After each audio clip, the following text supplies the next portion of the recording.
छित जल पावक गगन समीरा, पंच तत्व मिल बना शरीरा। ये सारे लोग जानते हैं कि हमारा ये जो शरीर है धरती, पानी, हवा, आकाश, अग्नि से मिलके बना है। और ये भी जानते हैं कि इसी धरती, पानी, हवा, आकाश एवं अग्नि की बदौलत प्रतिदिन मैं पल रहा हूँ। हमें ये भी पता है कि मरने के बाद मुझे इसी पंच महाभूत में विलीन हो जाना है। मित्र, अगर हम पंच महाभूत के विज्ञान को समझने का प्रयास करें तो हमारे जीवन में बहुत सारे प्रश्नों के समाधान हमको मिल जाते हैं। दुर्भाग्य से चाहे आज की तारीख में समस्याएं खेती की हों, चाहे हमारे स्वास्थ्य की हों, मानव जीवन की प्रत्येक समस्या का समाधान, अगर समस्या है तो सिर्फ इसलिए है कि धरती के साथ मैंने वो नहीं किया जो मुझे करना चाहिए था, जंगलों के साथ भी मैंने वो नहीं किया जो मुझे करना चाहिए था, और बायोडाइवर्सिटी यानी जीव जगत की माया के साथ भी मैंने वो नहीं किया जो मुझे करना चाहिए था। जब तक मेरे पूर्वज, और इसका लेट उदाहरण है, इतिहास गवाह है कि 17वीं शताब्दी तक भारत को विश्व गुरु कहा जाता था। भारत सोने की चिड़िया था। भारत दुनिया का सबसे बड़ा खाद्यान्न उत्पादक देश था। और जब हम कहते हैं जहाँ डाल डाल पर सोने की चिड़ियाँ करती हों बसेरा, वो भारत देश है मेरा, तो आप याद रखना कि हम खाद्यान्न बेच करके सोना चांदी इकट्ठा करते थे। मतलब खाद्यान्न उत्पन्न करते थे और निर्यात करते थे, उसके बदले में मैं सोना चांदी लाता था। इसलिए बहुत सोने का अपार भंडार था मेरे देश में। इधर क्या हुआ मित्र, आज़ादी के बाद 17वीं शताब्दी तक तो मेरी स्थिति ये थी कि मैं पुरोहित राष्ट्र था, लेकिन अंग्रेज़ों के आने के बाद एग्रीकल्चर जो नीतियां थीं उसमें कुछ बदलाव हुए और उन्होंने एग्रीकल्चर को अपने हिसाब से चलाया। उससे कुछ प्रॉब्लम आई और वो प्रॉब्लम हमको स्पष्ट दिखाई दी 1947 में। हमारा कृषि का जो क्षेत्र था इतना ज़्यादा बर्बाद हो चुका था कि आज़ादी के समय 34% मेरी 34 करोड़ देश की पॉपुलेशन थी और खाद्यान्न नहीं था।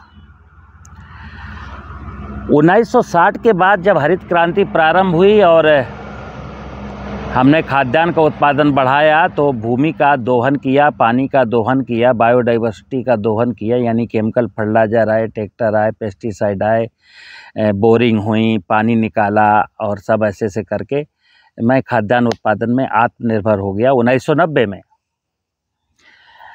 1990 के बाद ये जो 30 साल का सफ़र था जिसमें मैं खाद्यान्न उत्पादन में आत्मनिर्भर हुआ, उसके दुष्परिणाम भी बहुत भयानक दिखाई देने लगे। जैसे ज़मीन में ह्यूमस की मात्रा कम हो गई, भूगर्भ जल स्तर नीचे चला गया, जंगल कट गए, बायोडाइवर्सिटी ख़राब हो गई, और जो केमिकल मैंने फसलों के उत्पादन में डाले थे उनके रेजिडुअल इफ़ेक्ट मेरे भोजन में सम्मिलित हो गए और मैं बीमार हो गया।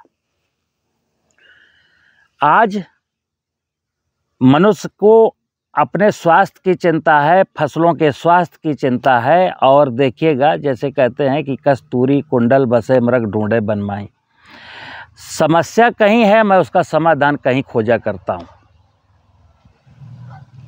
समस्या हमारी ज़मीन में थी कि ज़मीन में ह्यूमस कम हो गया, उसके नीचे का पानी सूख गया, और ज़मीन की जो बीमारी थी वो बीमारी हमको फसल में परिलक्षित हुई। मैंने फसल को ठीक करने के लिए पेस्टिसाइड डाले, फिर वही मैंने खाए तो उसके रेजिडुअल इफ़ेक्ट जब मेरे शरीर में गए तो मैं बीमार होकर के अस्पताल में चला गया। अब इस सिस्टम में बहुत सारे लोगों का एम्प्लॉयमेंट है। देखिए, मैं अगर किसान की स्थिति दयनीय है तो लाखों लोगों को एम्प्लॉयमेंट मिल रहा है, करोड़ों लोग इसमें एम्प्लॉयमेंट पा रहे हैं और किसान का शोषण हो रहा है। भाई किसान तो धान बोएगा तो कहेगा साहब ग्रोथ नहीं हो रही है तो उसको हम उर्वरक बताएंगे कि ये उर्वरक डालो। सब्जी बोएगा, उसमें फिर ज़मीन में प्रॉब्लम थी, उसकी सब्जी में बीमारी लगेगी तो कहूँगा ये फंजीसाइड डालो। बायोडाइवर्सिटी नष्ट हो गई, चिड़ियाँ तितली मधुमक्खी बचे नहीं तो इंसेक्ट लगेंगे तो मैं कहूँगा इंसेक्टिसाइड डालो। किसान ने पशुपालन बंद कर दिया तो पहले तो खेतों के खरपतवार उखाड़ करके पशुओं को खिलाता था, पशुपालन चूँकि नहीं है तो मैं कहूँगा खरपतवार नाशी रसायन डालो। तो खेती के सेक्टर में बहुत सारे निवेश बेचे जा रहे हैं और वो निवेश जब खेती में जाते हैं तो उसके रेजिड्यू इफेक्ट हमारे भोजन में आते हैं और फिर मनुष्य भोजन करता है, फिर मनुष्य बीमार होता है, तो फिर वो एलोपैथिक की मेडिकल इंडस्ट्री शुरू हो जाती है। कोई भी व्यक्ति धरातल की बात नहीं करता कि किसी भी समस्या का समाधान खोजने के लिए कि मैं उसकी तह तक पहुंचूं कि आखिर वजह क्या है। कि पिछले 50 सालों से मैं हेल्थ की बात करता हूं, मनुष्य बीमार होता चला जा रहा है और फसलों की अधिक उत्पादन की, किसान की लागत घटाने की बात करता हूं, लागत बढ़ती जा रही है, उत्पादन घटता जा रहा है, परेशानियां बढ़ती जा रही हैं। तो मित्र, मैं एक प्राकृतिक खेती का जो चैनल चलाता हूं, प्राकृतिक खेती की मुहिम छेड़े हुए हूं और बहुत सारे लोग मुझको मेरे प्राकृतिक खेती को सुनते हैं, देखते हैं, लेकिन फिर भी वो हमसे पूछ देते हैं कि साहब ये टमाटर में क्या करूं, इस भिंडी में क्या करूं, इस करेले में क्या करूं, देखिए धान का पौधा ऐसा है, देखिए कपास का पौधा है। तो मैं फिर कहता हूं एक ही चीज़ कि आप पूरी दुनिया घूम आना, अगर आपके बैंगन में कोई बीमारी लग गई है तो आप दवा डालते रहना 3 महीने तक, बीमारी चलती रहेगी, दवाएं पड़ती रहेंगी, बैंगन की क्रॉप हार्वेस्ट हो जाएगी और इसी दरमियान जो 40,000 का पेस्टिसाइड डाला है वो बैंगन में जाएगा, मैं खाऊंगा, मैं बीमार हो जाऊंगा। किसान की जेब से 30-40 हज़ार रुपये भी जाएंगे और 30-40 हज़ार लोग जो उस बैंगन को खाएंगे वो भी बीमार हो जाएंगे। मित्र, ज़मीन को सुधार दो ना, तेरा वैभव अमर रहे माँ, हम दिन 4 रहें न रहें।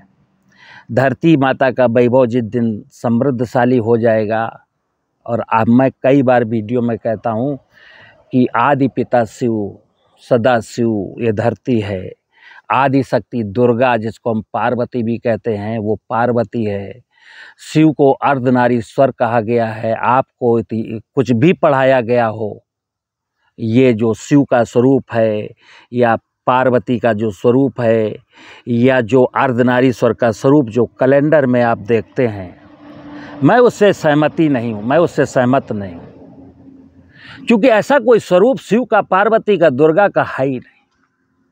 साक्षात ये शिव रूपी धरती और धरती के ऊपर जो 84 लाख योनियों की माया है वही पार्वती है।